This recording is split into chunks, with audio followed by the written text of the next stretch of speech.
लाहौर समेत पंजाब भर में बारिशों का एक और तूफानी स्पेल, हर तरफ जल थल एक हो गया। उकाड़ा, पाकपतन, साहिवाल, शेखुपुरा, कसूर और नारोवाल में घंटों बारिश। हाफिजाबाद, गुजरांवाला, खुशाब और सरगोदा में भी बादल बरसे। बारिश से गुजरांवाला का हुलिया ही बिगड़ गया। सड़कें नदी नालों में तब्दील, नशेबे इलाकों में पानी घरों में दाखिल। सबसे ज्यादा बारिश शेखुपुरा में 217 मिलीमीटर रिकॉर्ड। इस्लामाबाद और रावलपिंडी में भी वक्फे से बारिश का सिलसिला जारी। महकमे मौसमियात ने 18 जुलाई तक बारिशों की पेशगोई कर रखी है।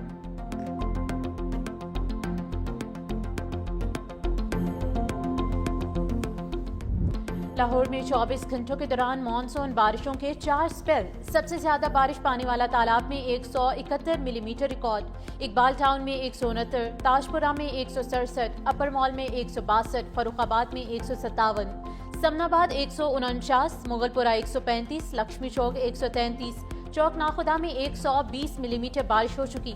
महकमे मौसमियात के मुताबिक लाहौर में औसत 124.4 मिलीमीटर बारिश रिकॉर्ड की गई।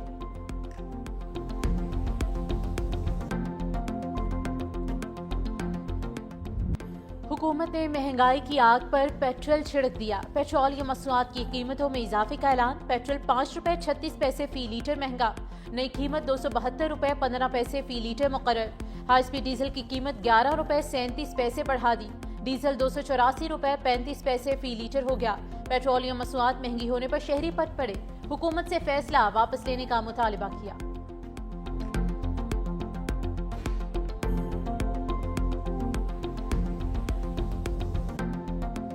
पेट्रोल ही बस महंगा करी जा रहा है। बस गरीब बंदा पहले ही मर रहा है। किराए भी बढ़ते हैं, महंगाई भी बढ़ती है, घर का राशन हर चीज बढ़ जाती है। ये इन लोगों को क्या पता कि गरीब कैसे जीते हैं। ਪਿੱਛੇ ਵੀ ਇਹਨਾਂ ਨੇ ਸਰ 8 ਰੁਪਏ ਵਧਾਇਆ ਸੀ ਤੇ ਹੁਣ ਫੇਰ 5 ਰੁਪਏ ਵਧਾਤਾ ਹੈ। पेट्रोल बढ़ेगा, महंगाई बढ़ेगी, गरीब आवाम मजीद पिसती जाएगी।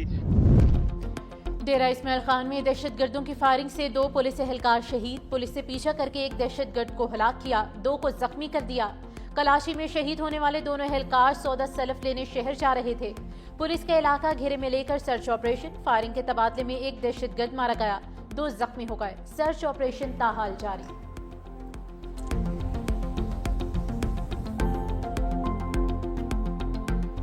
दो फतह हैं जो इस वक्त इस सिस्टम के क्रेडिट को जाती हैं। मईशत को संभाला दिया एक इस सिस्टम ने, जिसमें फौज ने जो है सिविलियन हुकूमत की मदद की और उसके बाद फ्रॉम द फ्रंट लीड किया। उसके बाद आपको हिंदुस्तान के खिलाफ फतह। इमरान खान ये मौक़िफ़ अपनाते हैं कि भाई मेरी बातचीत और मुज़ाकरात सिर्फ एस्टेब्लिशमेंट के साथ ही होने चाहिए, बगैर इसमें गए हुए कि मौक़िफ़ सही है या गलत है। वो मैं बिल्कुल, अगर वो एस्टेब्लिशमेंट के साथ मुज़ाकरात करना चाहते हैं बिल्कुल करें। वज़ीर दिफा ख्वाजा आसिफ का हाइब्रिड सिस्टम का एतराफ़। प्रोग्राम ग्राउंड ज़ीरो में गुफ्तगू करते हुए कहा, पहले एस्टेब्लिशमेंट बतौर पार्टनर नज़र नहीं आती थी, अब नज़र आती है। सदर जरदारी के मामले के पीछे मखसूस लॉबीज हैं। बानी PTI एस्टेब्लिशमेंट से मुज़ाकरात चाहते हैं तो ज़रूर करें, मुझे एतराज़ नहीं।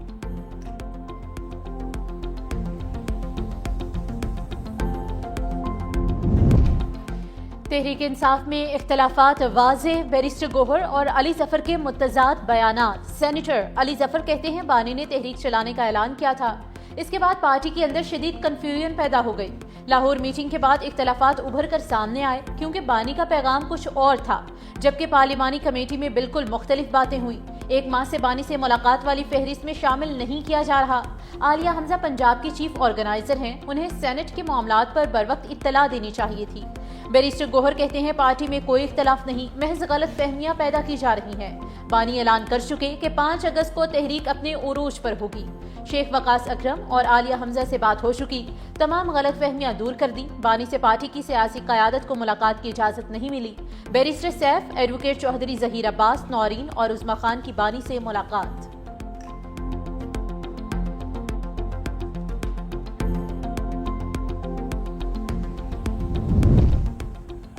भारत के साथ कशीदगी में पाकिस्तान ने जिम्मेदाराना किरदार अदा किया। नायब वज़ीर आज़म इसहाक डार का SCO वज़राए ख़ारजा इजलास से खिताब। کہا جنوبی ایشیا میں پائیدار امن کے لیے دیرینہ تنازعات کا حل ضروری ہے۔ پاکستان بھارت کے ساتھ سیز فائر پر عمل درآمد کے لیے پرعزم ہے۔ ایران پر اسرائیلی جارحیت اور امریکی حملے کی مذمت کرتے ہیں۔ غزہ میں اسرائیلی جارحیت پر بھی شدید تشویش ہے اور عالمی برادری کو غزہ کی صورتحال پر کردار ادا کرنا چاہیے۔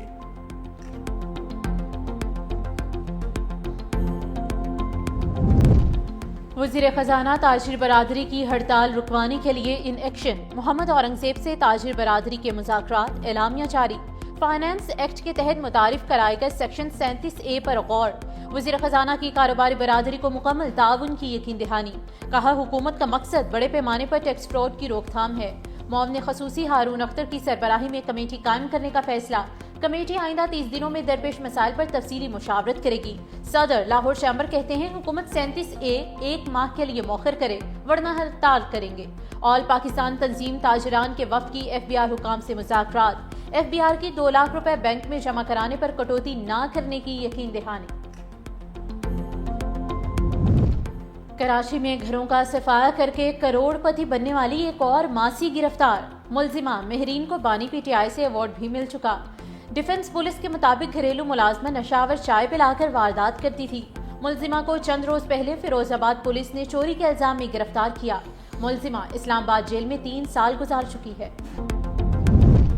اسلام آباد کے ڈپلومیٹک انکلیو میں نکاسی آگ کا معاملہ حل ہو گیا۔ سری نگر ہائی وے پر جناح اسکوائر انٹرچینج کی تعمیر کے دوران ملبے میں دبی نالی بحال کر دی گئی۔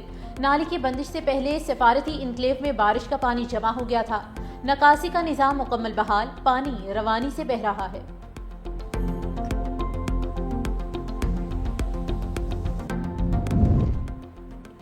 ایران سے بات کرنے کی کوئی جلدی نہیں، ایران کی جوہری تنصیبات کو مکمل طور پر تباہ کر دیا۔ واشنگٹن میں میڈیا سے گفتگو میں امریکی صدر ڈونلڈ ٹرمپ نے کہا چھوٹے ملکوں کو ٹیرف لیٹر جلد جاری کریں گے۔ یوکرین کو اسلحہ بھیج دیا ہے، نیٹو ہر چیز کے لیے ہمیں واپس ادائیگی کرے گا۔ روس یوکرین جنگ بائیڈن کے دور میں شروع ہوئی، روسی صدر پیوٹن امن کی خواہش کے دعوے پر پورا نہیں اترتے۔ پاکستان اور بھارت کے درمیان جنگ میں نے رکوائی ہے۔ ایران نیوکلیئر ڈیل، امریکہ اور اتحادیوں کا اگست کی آخری تاریخ پر اتفاق۔ امریکی وزیر خارجہ مارکو روبیو کا برطانیہ، فرانس اور جرمنی کے ہم منصب کو ٹیلی فون۔ ایران کے نیوکلیئر پروگرام پر حتمی سمجھوتے کے لیے اگست کے اختتام تک کی ڈیڈ لائن پر اتفاق۔ ڈیل نہ ہونے کی صورت میں ایران پر 2015 میں ہٹائی جانے والی پابندیاں دوبارہ عائد کر دی جائیں گی۔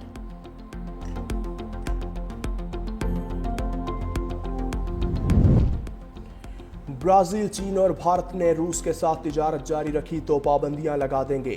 NATO secretary general Mark Rutte نے دھمکی دے دی۔ امریکی کانگریس میں سینیٹر سے ملاقات کے دوران کہا پابندیاں ان ممالک کے معیشت پر شدید منفی اثر ڈال سکتی ہیں۔